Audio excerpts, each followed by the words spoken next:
नीम करौली वाले बाबा Steve jobs, जो कि एप्पल कंपनी के मालिक हैं, जब उनका लास्ट समय था तो उनके तकिए के नीचे उनका फोटो था। आइए जानते हैं ऐसा क्या चमत्कार था जो इतने बड़े कंपनी के मालिक ने उनका फोटो अपने तकिए के नीचे रख रखा था, जो अपने हर इंटरव्यू में बताते हैं कि मेरी जो कामयाबी है उस सब के पीछे नीम करौली वाले बाबा का चमत्कार है, आशीर्वाद है, प्यार है। ऐसे ही जो फेसबुक के जो जिन्होंने फेसबुक बनाई है, मार्क जुकरबर्ग, वो भी अपने इंटरव्यू में मोदी जी को बताते हैं कि जो मुझे आशीर्वाद मिला है वो सब नीम करौली बाबा का है, जो कि हमारे इंडिया से हैं। और ये जो दोनों हैं और बहुत सारे बड़े बड़े नेता, बड़े बड़े सेलिब्रिटी जो आपके बॉलीवुड में हैं, वो सभी बहुत बड़े भक्त हैं नीम करौली वाले बाबा का, जो अब नहीं है, लेकिन उन्होंने बहुत सारे मंदिरों का निर्माण करवाया। और एक मंदिर उनका जो नैनीताल में है, जो कैंची धाम के नाम से प्रसिद्ध है, वहां पर जाने के बाद होती है सबकी मुरादें पूरी। आइए जानते हैं उनके जीवन के बारे में थोड़ा बहुत, क्योंकि उनका जीवन बहुत बड़ा था और उनके जीवन में चमत्कार भरे हुए थे। उनके जीवन को हनुमान भगवान का एक दूसरा रूप बताते हैं, क्योंकि उनकी कही हुई बातें, उनके सारे जो चमत्कार लोगों के सामने आए, उसके सब भक्त हो गए। वाकई में हमारी जो भारत की धरती है, वो संत महात्मन और बहुत बड़े जो सनातन धर्म है उसके चमत्कारों से भरी हुई है। उनमें से ही एक छोटी सी छवि आज मैं आप सबके सामने लेकर आई हूँ। नमस्कार, मैं महक चौधरी आज आपके सामने फिर से एक सच्ची कहानी लेकर आई हूँ। इस कहानी को जानकर आपको वाकई में एक ऐसी जानकारी मिलेगी जिसको वाकई में आप अपने जीवन में अप्लाई करेंगे, और हो सकता है कुछ मेरे जो सब्सक्राइबर हैं वो वहां पर जाकर भी देखें। जो भी वहां पर जाकर आया है या फिर जाने की सोचेंगे, तो वो अपनी राय कमेंट बॉक्स में जरूर लिखना। और वीडियो के अंत में उन सभी का नाम लिया जाएगा जो लोग हमें बहुत अच्छे से सपोर्ट कर रहे हैं। तो कहानी शुरू होती है। आज की कहानी है नीम करौली वाले बाबा पर। यहाँ पर मैंने सबसे पहले एक बात आपको बताई थी कि एप्पल कंपनी का जो मालिक है, वो जब उसका अंत समय था तो उसके तकिए के नीचे जिनका फोटो था वो थे नीम करौली वाले बाबा। थंबनेल पर आप लोगों ने देखा भी होगा, वो उनका फोटो है। वो जब उनके बेरोजगारी के दिन थे, जब उनके पास कोई भी रोजगार नहीं था, तो वो इंडिया आए थे। इंडिया में नैनीताल में एक कैंची धाम नाम का मंदिर है, जिसका निर्माण नीम करौली वाले बाबा ने करवाया था, जो बजरंग बली का मंदिर है। वो वहां पर आते हैं, आने के बाद श्रद्धा से वहां पूजा भक्ति करते हैं, और उसके बाद जब वो अपना काम शुरू करते हैं तो उसके बाद एप्पल कंपनी को बच्चा बच्चा जानता है। भारत की बहुत ही प्रसिद्ध एक कंपनी है, जिसके बहुत सारे फोन, हर घर में आपको आईफोन मिल जाएगा। ये उनके जीवन में चमत्कार हुआ, और जितने भी उन्होंने इंटरव्यू दिए उन सभी में उन्होंने बताया था, स्पष्ट किया था कि जो भी सब कुछ है नीम करौली वाले बाबा का आशीर्वाद है। आप चाहें तो गूगल पर सर्च करके भी देख सकते हैं। दूसरा नाम मार्क जुगरबर्ग का मैंने लिया था, जो कि फेसबुक के जिन्होंने फेसबुक बनाई थी, वो भी इंडिया आए थे, और वो भी नैनीताल वाले मंदिर पर आए थे, जहां पर आकर उन्होंने बताया कि वाकई में मैं वहां पर गया श्रद्धा भाव से, जब मैंने वहां पर पूजा अर्चना की और उसके बाद अपनी मनोकामना कहने के बाद जब मैंने अपना कार्य शुरू किया, तो वहां पर मुझे तरक्की पे तरक्की मिलती चली गई। ये बात उन्होंने मोदी जी के साथ इंटरव्यू में भी कही थी। ये भी आप सर्च कर सकते हो। इसके बाद धीरे धीरे जब जो नीम करौली वाले बाबा थे, महज 11 साल की उम्र में उनकी शादी हो चुकी थी। शादी के बाद थोड़े ही दिन वो शादी में रहते हैं, उसके बाद उनका गृहस्थी जीवन और संसार की मोह माया से पूरा मोह उठ जाता है, और वो घर से बिना बताए चले जाते हैं और अध्यात्म की राह पर चल देते हैं। घर में माता पिता थे, धीरे धीरे वक्त निकलता है। काफी समय जब बेटे को घर से गए हुए हो जाता है तो पिता को बहुत चिंता होती है। तभी उनके गांव के ही एक व्यक्ति ने, जो नीम करौली वाले बाबा हैं, उनको देखा था। वो एक साधु का भेष रखे हुए थे और बहुत अच्छे से साधुत्व जीवन पर जी रहे थे। वो आकर घर पर बताता है और उसके पिता अपने आप को नहीं रोक पाते हैं। वहां से वो अपने बेटे को लेकर आते हैं, और जब वो बेटा घर में रहता है तो कुछ ही दिन वो घर में रहता है और फिर स्पष्ट बोलकर माता पिता को चला जाता है दोबारा से अध्यात्म की राह पर। वो कहते हैं कि मैं अब गृहस्थी जीवन में नहीं रह सकता, ना ही मैं आप सबके साथ रह सकता। मेरा जीवन तो अलग से, मुझे बहुत शांतिमय जीना है। और वो अपनी अध्यात्म की राह पर चले जाते हैं। शुरुआती दिन होते हैं और एक बार जब वो ट्रेन से सफ़र कर रहे थे, ये वक्त था जब अंग्रेज़ों का शासन था, तो उस दौरान वो ट्रेन से सफ़र कर रहे थे। ट्रेन में ज़्यादा लोग नहीं थे, तो वहाँ पर टीटी आ जाता है और जब टीटी आता है तो वो सभी की टिकट चेक करता है। यहाँ पर नीम करौली बाबा के पास टिकट नहीं होती है, तो टीटी नीम करौली वाले बाबा को नीचे उतार देते हैं और फिर अपनी ट्रेन को चलाने की कोशिश करते हैं, लेकिन बहुत सारी कोशिशें करने के बाद भी ट्रेन वहाँ से टसते मस नहीं होती है और सब बहुत परेशान होते हैं। वहाँ के जितने भी इंजीनियर्स थे जो ट्रेन को चलाते थे, एक जंगल में जाकर वो रुकी थी, लेकिन वो वहाँ से आगे नहीं बढ़ती है। तभी जो नीम करौली बाबा के साथ कुछ और लोग बैठे हुए थे जो उनको जानते थे, वो कहते हैं कि आपने जिन संत महात्मन को नीचे उतारा है, आप उनसे माफ़ी माँगिए, क्षमा याचना कीजिए, तो ही आपकी ट्रेन चलेगी, नहीं तो कुछ बड़ा अनर्थ हो जाएगा।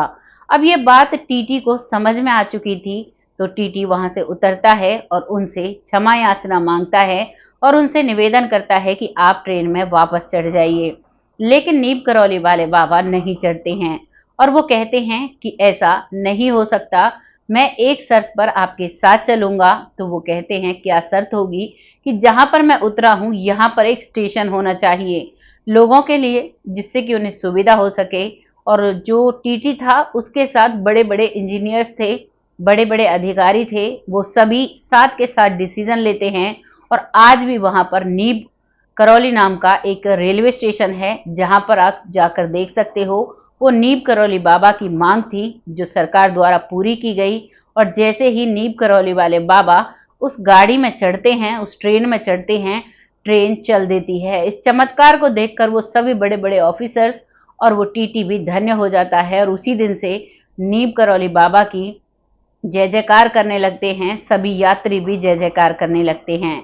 वो सफ़र उनका पूरा होता है। उसके बाद धीरे-धीरे वक्त निकलता है, लोगों में बहुत ज़्यादा उनके प्रति आस्था जगती है और उनकी कही हुई बातें सच होने लगती हैं। सच पहले से ही होती थी, लेकिन अब लोगों में ये बातें बहुत फैल जाती हैं। आजकल तो सोशल मीडिया का ज़माना है, रातों रात लोग वायरल होते हैं, लेकिन उस समय ऐसा कुछ नहीं था। उस समय तो माउथ टू माउथ पब्लिसिटी होती थी, यानी एक व्यक्ति दूसरे व्यक्ति को बताता था, तब जाके लोगों को बातें पता चलती थी। धीरे धीरे वक्त निकलता है, अब उन्होंने कैंची धाम जो कि नैनीताल में मंदिर है, उसका निर्माण करवाया। वैसे तो उन्होंने बहुत सारे धामों का निर्माण करवाया, सभी जगह बहुत सच्ची आस्था होती है, लेकिन जो कैंची धाम मंदिर है, यहाँ पर बहुत सारे यात्री आए, बहुत सारे देश विदेश से लोग आए और जिनकी मनोकामना पूर्ण हुई, जिन्होंने जो मांगा वो उन सबको वहां से मिला। सबकी एक बहुत अच्छी आस्था उस तीर्थ स्थल पर टिकी हुई है।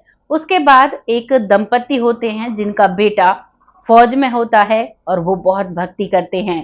तभी शाम को नीम करौली वाले बाबा उनके दरवाजे पर पहुंचते हैं। दरवाजा बजता है, शाम के समय का वक्त था, तो वो दंपति दरवाजा खोलते हैं। उनका अकेला बेटा जो कि फौज में था और उस वक्त युद्ध छिड़ा हुआ था, उन्हें बहुत डर लग रहा था। वो मन ही मन बाबा को याद कर रहे थे, भगवान को याद कर रहे थे। तो वहां पर वो संत महात्मन पहुंचते हैं और वो कहते हैं कुछ खाने को मिलेगा। तो वहां पर वो दंपति उनके लिए खाने पीने के लिए बहुत स्वादिष्ट पकवान बनाते हैं और उनको बड़ी आस्था से भोजन कराते हैं।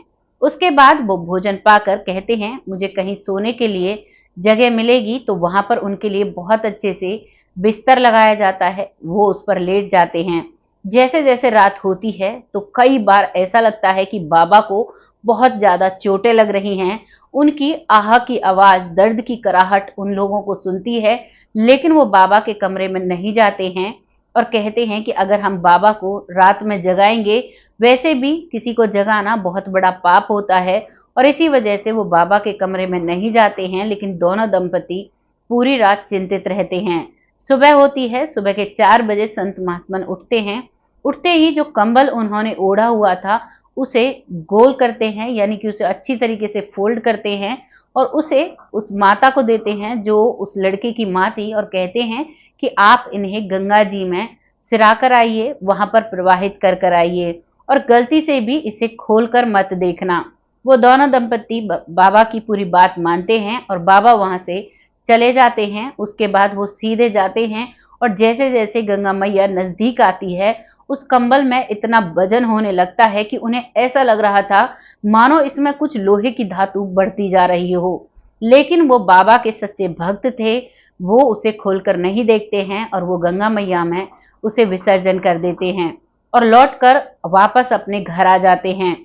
जब बाबा वहां से गए थे, तब बाबा एक बात कहकर गए थे कि आप लोग बिल्कुल भी चिंता ना करें, आज से ठीक 1 महीने बाद आपका बेटा आपके पास होगा।